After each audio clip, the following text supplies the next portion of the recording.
Moi, c'est Liora. Et cette histoire, ce n'est pas seulement celle d'un mariage, ni même celle d'une jalousie entre sœurs. C'est l'histoire d'un silence trop long, d'un regard qu'on attend toute une vie, et d'une blessure qu'un simple sourire aurait pu éviter.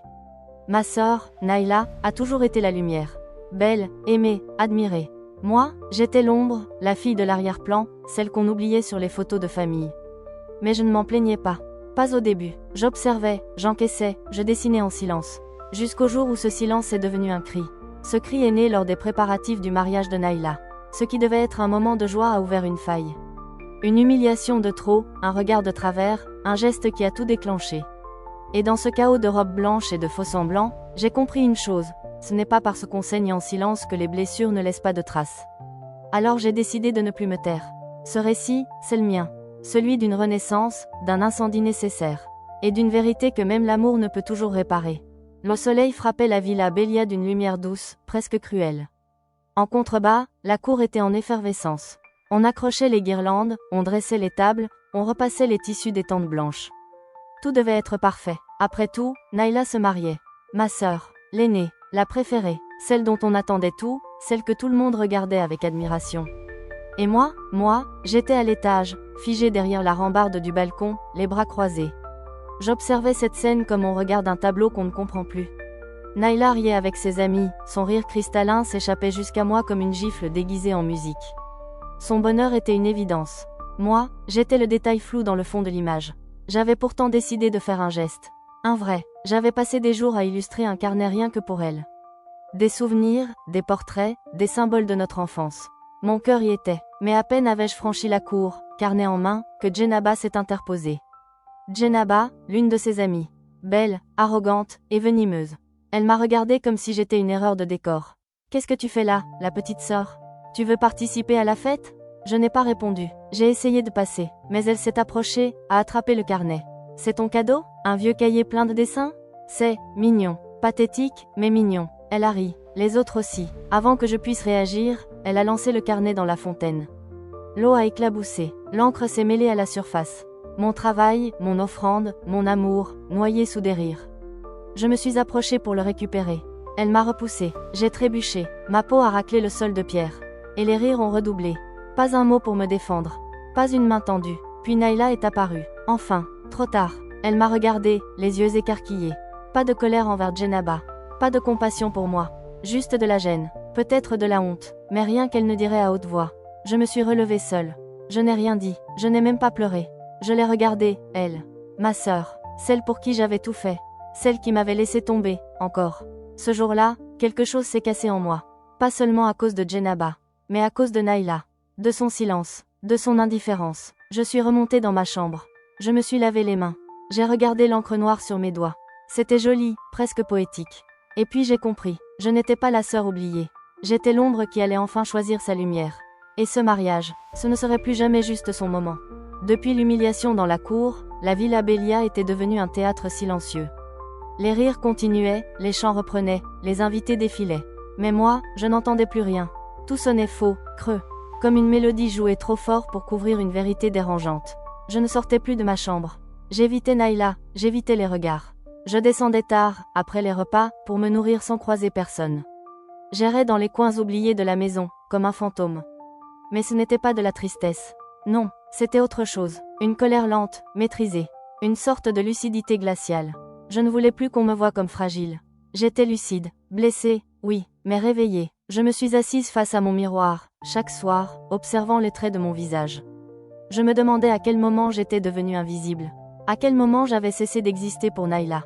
Peut-être que je n'avais jamais existé pour elle autrement qu'en toile de fond. Une sœur qu'on mentionne, mais qu'on n'écoute jamais. Puis un soir, elle est montée.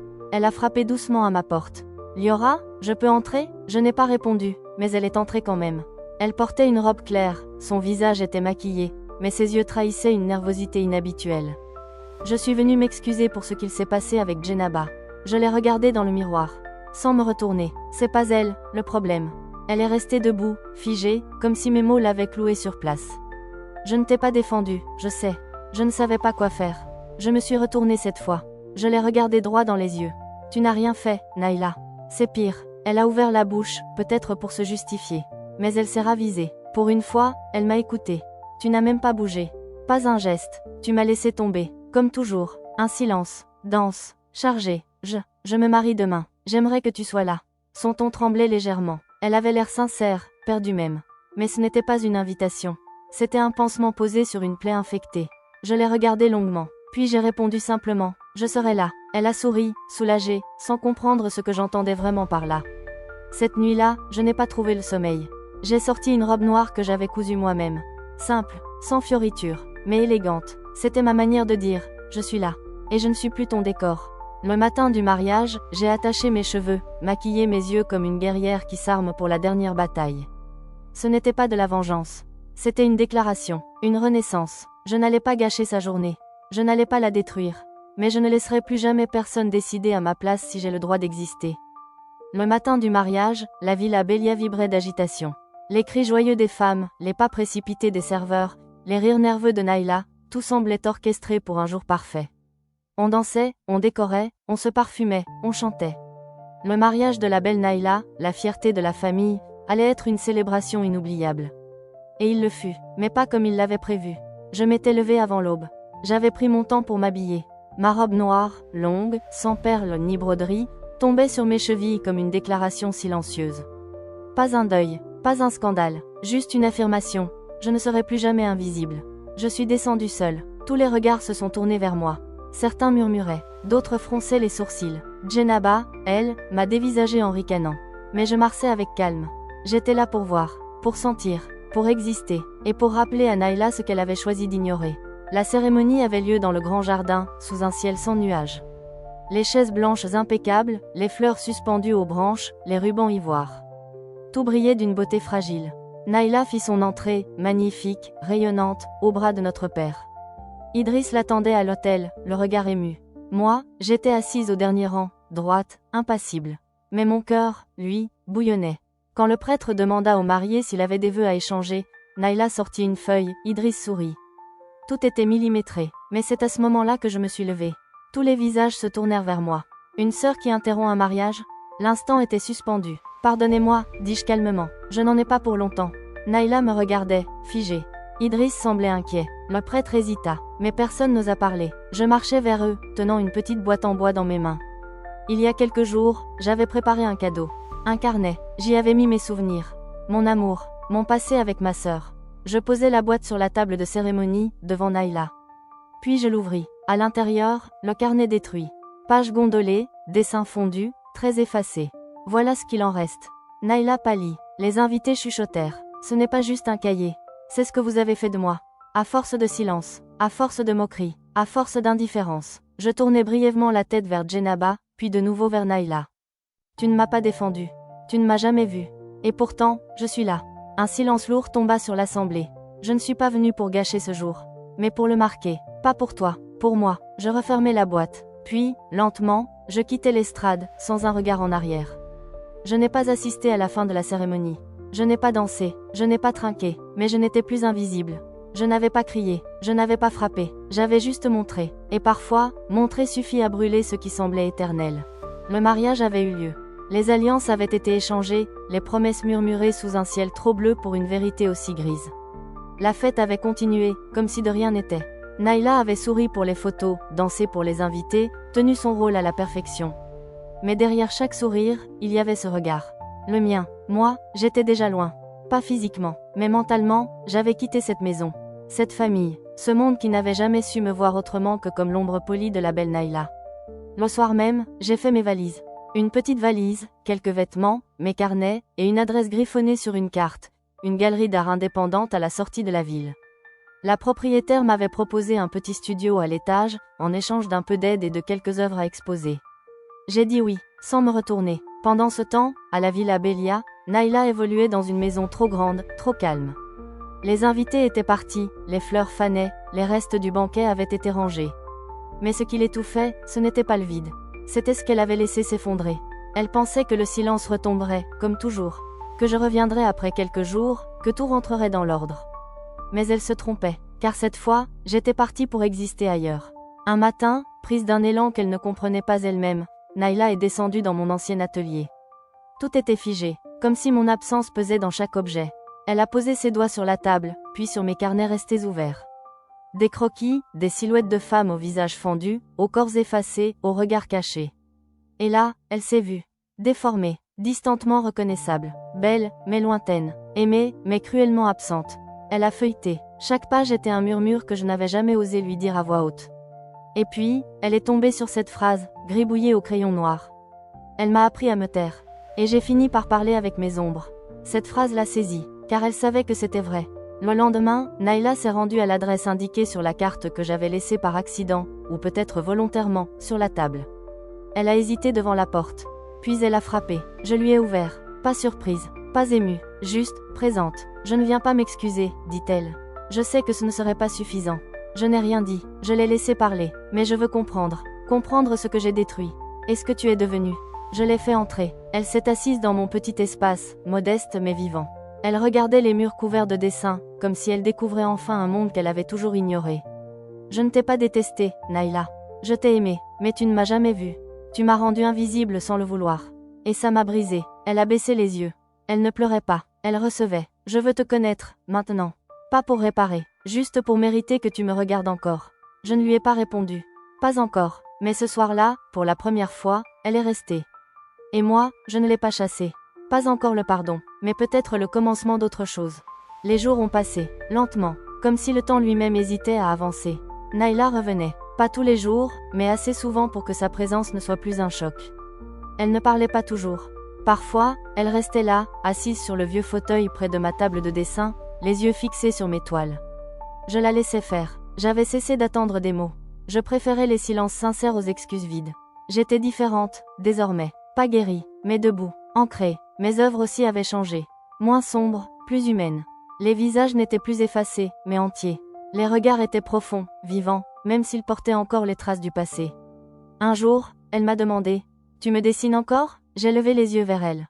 Son ton n'était pas une demande vaniteuse. C'était une question d'enfant perdu. Plus maintenant, ai-je répondu. Tu es sortie du cadre. Elle n'a pas su quoi répondre. Mais elle a souri. Un sourire triste, reconnaissant. Elle comprenait. Puis elle a proposé quelque chose. Un projet, une exposition commune. Mes dessins, ses mots. Une galerie d'émotions, une rencontre entre deux mondes qu'on croyait incompatibles. J'ai hésité. Je ne voulais pas que ce soit une réparation. Je ne voulais pas que ce soit une vitrine pour laver les fautes. Mais elle m'a devancé. Pas pour pardonner, pour semer quelque chose de nouveau. Alors j'ai accepté. Le soir du vernissage, la petite galerie était pleine. Des regards curieux, des pas feutrés, des murmures émus. Sur les murs, mes portraits de femmes, certaines brisées, d'autres debout, toutes réelles. À côté, accrochés sur des cartons délicats, les mots de Naila. Des fragments de pensée, des regrets murmurés, des prières pour le lien retrouvé. Elle avait écrit « J'ai vu ma sœur briller dans l'ombre que je lui faisais. Et je n'ai plus voulu être le soleil. » Ce soir-là, je l'ai regardée comme je ne l'avais jamais fait. Pas comme une sœur absente, mais comme une femme qui avait chuté et qui avait choisi de se relever autrement. Les visiteurs s'attardaient. Certains pleuraient. D'autres demandaient d'où venaient ces œuvres, ces mots. Ils ne savaient pas toute l'histoire. Mais ils en ressentaient la vérité. Une adolescente s'est approchée de moi. Elle m'a dit « C'est la première fois que je me vois dans un dessin. Merci. » Ce simple mot m'a noué la gorge. Quelques jours plus tard, Naila m'a invitée chez elle. Rien de formel. Un dîner simple. Du riz parfumé, des légumes sautés, une bougie. Rien de luxueux. Juste vrai. Tu te souviens? C'était ton plat préféré quand on était petite. Je me suis demandé si elle savait à quel point ce souvenir me touchait. À quel point il me manquait. On a parlé, lentement. On a ri un peu. Puis elle m'a demandé « Est-ce que tu m'as haï ?» J'ai réfléchi. Longtemps. Non, j'aurais préféré. Ça aurait été plus simple. Elle a hoché la tête. Elle savait. Elle aussi avait porté ce poids. Avant de partir, elle m'a tendu un carnet vide. Cette fois, je te le rends. Et je le remplirai moi-même. J'ai souri. Pour la première fois, sans amertume. C'était peut-être ça, l'éclat de la faille. Une lumière qui ne vient pas du pardon, mais de la vérité. Et dans cette vérité, enfin, on commençait à exister ensemble. Le vent était plus doux, ces jours-là. Comme si le monde avait ralenti pour nous laisser le temps d'apprendre à respirer autrement. Dans mon atelier, les murs parlaient. Chaque toile, chaque trait, chaque nuance était un pas vers ce que j'étais en train de devenir. Les ombres n'avaient pas disparu. Non, mais je les maîtrisais, maintenant. Je n'en étais plus prisonnière. Naila venait toujours, plus souvent, parfois pour m'aider à accrocher une toile. D'autres fois pour rester en silence, juste là, entre deux respirations. Elle n'essayait plus de me convaincre, ni de réparer. Elle apprenait à être là. Vraiment. Et moi, j'apprenais à la laisser faire. Un matin, elle m'a proposé un projet. Une exposition, mais pas comme les autres. Une rencontre entre nos deux univers. Pas pour exposer notre réconciliation, mais pour offrir une voix à celles qui, comme moi, avaient grandi dans le silence. Des portraits, des textes, des témoignages. Une galerie vivante, une offrande. J'ai dit oui. L'événement s'est tenu dans une ancienne salle municipale. Rien de prestigieux, mais l'atmosphère, elle, avait du poids. Sur les murs, mes dessins. Des femmes de tous âges, de toutes formes, certaines blessées, d'autres fières. Et à côté, les mots de Naïla. Des extraits de lettres, de journaux, de confidences qu'on n'ose pas toujours dire à haute voix. Un poème en particulier a arrêté les visiteurs. Je croyais que ma sœur m'éclipsait. En vérité, elle me montrait l'espace que je n'osais pas occuper. Les gens ont écouté, pleuré, murmuré. Des jeunes filles sont venues me serrer la main. D'autres m'ont regardé longuement, comme si mes dessins leur disaient quelque chose que personne n'avait su formuler. Et moi, je n'étais plus Liora, la sœur silencieuse. J'étais Liora, l'artiste, la femme, la voix qu'on entend. À la fin de la soirée, Naïla m'a tendu un carnet. Un tout neuf, mais cette fois, c'était elle qui l'avait commencé. Sur la première page, elle avait écrit « Je t'ai regardé sans te voir. Maintenant, je choisis d'ouvrir les yeux. Même s'il est tard, je n'ai pas su quoi répondre. Je n'avais plus besoin de mots. Ce soir-là, on a marché ensemble dans la rue, sans se tenir la main, sans discours. Juste côte à côte. Et pour la première fois, ce n'était ni elle devant, ni moi derrière. La Villa Bélia est restée debout, mais elle avait changé. Notre mère, un jour, m'a téléphoné. Sa voix tremblait un peu. Ta dernière exposition. Ton père l'a vue. Il n'a rien dit, mais il est resté devant ton autoportrait pendant 10 minutes. Ce n'était pas un pardon, mais c'était un frémissement. Je ne cherchais plus à guérir les blessures. Certaines cicatrices méritent de rester visibles. Elles racontent, elles témoignent, elles enseignent. Un matin, sur le balcon, j'ai reçu un message de Naïla. Une photo d'elle, au bord du lac de notre enfance. Elle était seule, sans maquillage, avec un carnet ouvert sur ses genoux. Je ne serai plus le reflet. Je vais écrire ma propre histoire. Tu m'as appris comment. Et là, j'ai su. Ce n'était pas une histoire de vengeance, ni de pardon, c'était une histoire de lumière. Et cette fois, j'avais choisi la mienne. Si cette histoire a résonné en vous, si elle vous a rappelé une douleur, une absence ou une lumière qu'il a fallu choisir soi-même, alors prenez un instant, laissez un commentaire, partagez ce que vous avez ressenti. Parce que parfois, nos silences se ressemblent. Et ensemble, on peut les transformer en force. Abonnez-vous à la chaîne pour découvrir d'autres histoires vraies, sensibles et puissantes.